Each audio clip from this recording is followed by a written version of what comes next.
वचन मैं पढ़ूंगा बाद में, आपने उसे ध्यान से सुनना। यशाया 55 उसकी 11 आयत में लिखा, परमेश्वर ने कहा जो वचन मैं अपने मुंह से निकालूंगा वो व्यर्थ मेरे पास वापस नहीं आएगा। बोलो ऊंची आवाज में, जो वचन मैं अपने मुंह से दूंगा वो व्यर्थ मेरे पास वापस नहीं आएगा। ये किसने कहा? परमेश्वर ने। किसको? आपको। अब ध्यान से सुनना। आपकी तरक्की के बीच में, आपके चमत्कार के बीच में और आपके बीच में एक ही चीज का फासला है। वो फासला, उसका नाम है रेमा वर्ड।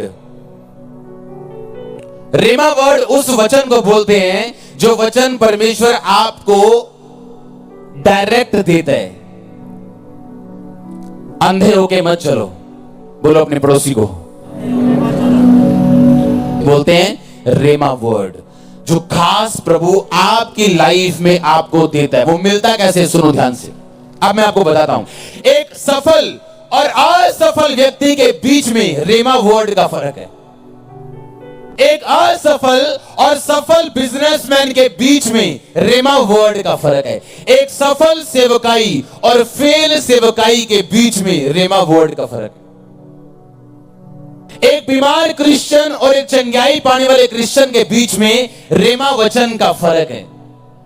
वो रेमा वचन सबके लिए नहीं है। वो रेमा वचन बाइबल में नहीं लिखा। वो रेमा वचन आपको कैसे मिलता है वो मैं आज आपको बताऊंगा। हालेलुया। बाइबल कहते हैं रेमा वचन पाने के लिए जो छठा पॉइंट आपकी लाइफ में होना चाहिए वो परमेश्वर की हुजूरी है। आमीन। अगर परमेश्वर की हुजूरी आपकी लाइफ में नहीं है तो आप परमेश्वर के रेमा वचन को अपनी लाइफ में कभी नहीं पा सकते, चाहे आप किसी भी चर्च के मेंबर क्यों ना हो। क्योंकि रेमा वचन या तो परमेश्वर का दास आपको देता है या परमेश्वर तब आपको देता है जब प्रभु की हुजूरी आपकी लाइफ में हो और आप वचन पे मनन करने वाले व्यक्ति हो। रेमा वचन पाने के लिए जो पहला काम आपने करना है वो ये है, आपके घरों के दरवाजों के ऊपर, आपके चौखटों के ऊपर, आपके कमरों के ऊपर, ऑफिस में, गाड़ियों के ऊपर प्रभु का वचन लगा होना चाहिए। यह पहला पॉइंट है। आप जब अपने घर में एंटर करो तो वहां पे फोटो नहीं लगी होनी चाहिए प्रभु की, वहां प्रभु का वचन लगा होना चाहिए। फोटो लगी हो साथ में वचन हो, कोई प्रॉब्लम नहीं। उस फोटो को हम माथा नहीं टेकते। ये यहां के बच्चे को भी पता है। आमीन। तो पहला काम जो रेमा वचन पाने के लिए आपने करना है ये कि आपके घरों में, आपके बाइबल पे, आपके जहां कहीं वचन लिख सकते हो लिख लो। क्यों? मैं आपको बताता हूं क्यों। जब मैं दुखी था और निराश था और बीमार था, मसीह में आने के बाद भी, सेवा करने के बाद भी, पवित्रताई में रहने के बाद भी, पैसा बोने के बाद भी, तो परमेश्वर की आत्मा ने मुझे बोला था बाइबल पढ़, और मैं बाइबल पढ़नी मैंने शुरू की। मुझे मेंटली अपसेट के दौरे पड़ते थे तो मैं क्या करता, पास्टर से एक तेल की बोतल पे प्रार्थना करवा के मैं अपने टेरिस पे चला जाता था। मॉडल टाउन जलंधर में हमारी कोठी थी और टेरिस पे चला जाता था और अपने सिर को पूरी तरह से तेल से भर के और मैं बाइबल पढ़नी शुरू करता। आज भी मेरी जो बाइबल्स पुरानी है उन पे तेल के निशान है, आज भी उन पेपर्स पे, आज तक 14 साल बाद भी। मैंने आपको दिखाई भी थी एक संडे तेल के निशान वाली बाइबल। हाँ, 4 दिन में, 3 दिन में मैं नया नियम खत्म करता था। बाइबल पढ़ता गया और एक दिन बाइबल पढ़ते पढ़ते मेरे सामने आया, हे प्रियो, मसीह में तुम्हारा परिश्रम व्यर्थ नहीं, प्रभु के परिश्रम में बढ़ते जाओ। ये वचन मेरे लिए क्या बन गया? रेमा वचन। मुझे ऐसा लगा कि प्रभु ने मेरी प्रॉब्लम के बारे में मुझसे बात की है कि मैं क्यों चंगा नहीं हो रहा। मेरी मेहनत थोड़ी है, क्योंकि मेरी प्रार्थना सिर्फ 45 मिनट की थी। 15 मिनट में गोल टेबल पे हाथ रख के ऐसे करके प्रार्थना करता था और 15 मिनट में 3 बार घड़ी देखता था मैं कि 9 मिनट हो गए, अच्छा 5 मिनट हो यहाँ ले 15 मिनट। और 15 मिनट प्रे करके मेरे को ऐसा लगता था कि मैं दुनिया का सबसे बड़ा धर्मी बन गया हूं।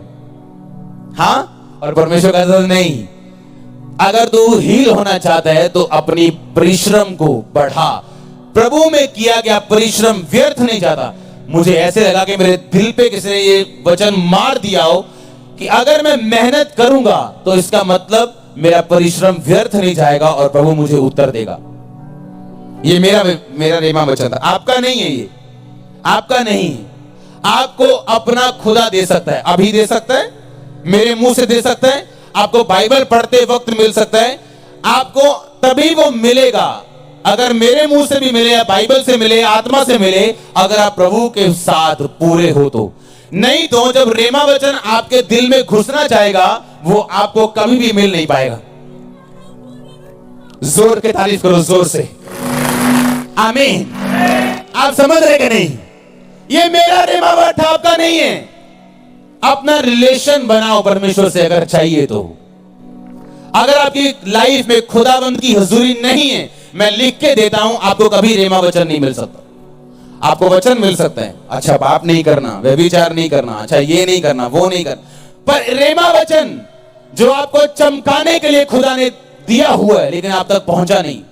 आपको सूर्य की तरह चमकाने के लिए परमेश्वर ने रिलीज किया है पर आपको मिला नहीं। वो कब मिलता है? जब प्रभु की प्रेजेंस आपकी लाइफ में होती। परमेश्वर की हुजूरी उस वचन को जिंदा करती है, उसमें सांस फूंकती है जो आपके लिए खास रचा गया, जो बाइबल में लिखा हुआ है पर आप तक अब तक पहुंचा नहीं। यह फर्क है एक क्रिश्चियन में और एक सफल क्रिश्चियन में। आप 20 साल चर्च जा सकते हो और बिना रेमा वर्ड के क्रिश्चियन हो सकते हो। It is possible. इसलिए लोग बोलते हैं मैं 40 साल से चर्च में हूं, मैं 10 साल से चर्च में हूं, लेकिन क्यों फर्क नहीं पड़ रहा? भाई रेमा चाहिए तेरे को, वो वचन चाहिए जो रेमा हो। जो बाइबल आप पढ़ते हो वो लोगोस वचन है। लोगोस वो हर बंदा पढ़ सकता है, उससे आपको ज्ञान मिल सकता है, आप पापों से छूट सकते हैं। पर एक खास वचन जो आपके लिए, आपकी परिस्थिति के लिए, खास आपके लिए परमेश्वर दे, वो लेने के लिए आपको लगातार लोगोस वचन पढ़ना पड़ेगा, क्योंकि लोगोस वचन से ही रेमा निकलता है। अगर आप लोगोस में नहीं हो, अगर आप बाइबल रीडिंग में नहीं हो, नॉर्मल बाइबल रीडिंग में नहीं हो, आपको रेमा वचन कभी नहीं मिल सकता। हालेलुया। शैतान कभी भी रेमा वचन से नहीं जाता, वो लोगोस से जाता है, वो लिखे वचन से जाता है। पर आपकी लाइफ में जो काम होता है वो रेमा वर्ड से होता है। लेकिन मैं अब शैतान के बारे में अभी इतना नहीं जाऊंगा, उसमें गहराई में नहीं जाऊंगा। जिस बात के लिए मैं बोल रहा हूं मैं उसी में रहूंगा। आमीन। तो आपको क्या करना है? आपको प्रभु की हुजूरी में रहना है। अगर कोई पाप है प्रभु की हुजूरी में जो आपको दूर करता है उसकी हुजूरी से, उसे छोड़ दो। कोई गुनाह है, ढिठाई है, छोड़ दो। कोई ऐसी चीज है जो प्रभु को नाराज कर रही, उसे छोड़ दो, मत करो उसे। क्योंकि अगर प्रभु की हुजूरी नहीं होगी तो मेहनत व्यर्थ जाएगी, आपके पास्टर की भी, आपकी भी। और दूसरा क्या? आपके घरों के बाहर, आपके कमरों में, आपकी बाइबल्स पे, जहां लिख सकते हो खुदा का वचन लिखो, अपनी शर्ट पे लिख के रखो। इतना दिमाग में घुसा लो वचन कि एक दिन वो वचन जाग जाए आपके लिए। आमीन। तो रेमा वचन पाने के लिए आपको क्या चाहिए? परमेश्वर की हुजूरी और वचन के ऊपर ध्यान। अपनी दीवारों के ऊपर, एंट्री में, डोर्स पे आपने क्या लगा के रखना है? हां, क्या लगा के रखना है? अपने वचन को लगा के रखना है। आमीन। क्योंकि अगर प्रभु की हुजूरी आपकी लाइफ में नहीं है, आप ओपन हो अटैक के लिए, शर्मिंदगी के लिए, गिरने के लिए, किसी भी चीज के लिए शैतान आपके रास्ते ओपन है। अगर प्रभु की हुजूरी आपकी लाइफ में नहीं है तो वही बाप सुरक्षा कर पाता है जो बच्चा उसके कहने पे हो। जो बच्चे कहने से बाहर होते हैं, बाप निकलवा देता अखबार में, मेरा फलाने फलाने के साथ कोई लेना देना नहीं। हाँ, कोई लेन देन करे तो खुद जिम्मेवार है, क्योंकि ये मेरे कहने से बाहर है। आमीन। आप अपने बाप के कहने के अंदर हो के बाहर, ये आपका दिल जानते हैं, मुझे बताने की जरूरत नहीं। आप जानते हो कि आप अपने स्वर्गीय बाप के, प्रभु यीशु मसीह के कहने के अंदर हो या नहीं? हालेलुया। जोर से बोलो हालेलुया। आमीन। छठा, प्रभु की हुजूरी आपकी लाइफ में होनी चाहिए। सातवां, ताकि वचन रेमा आपको मिल सके जो कि वचन पे ध्यान करने से ही आपको मिलता है। आमीन। अब आपने ये देखना है कि कैसे आप अपने दिल और दिमाग को वचन से भर सकते हो ताकि वो रेमा वचन आपके अंदर एक दिन जाग जाए। वो कभी भी जाग सकता है। मुझे बाइबल पढ़ते महीनों हो गए थे जब वो जागा था। आप ऐसे नहीं कर सकते कि आज मैं 2 घंटे बाइबल पढ़ूंगा, मुझे रेमा वचन चाहिए। हो सकता है आपको 6 महीने ना मिले, पर बहुत सी बातें आप सीख जाएंगे बाइबल से।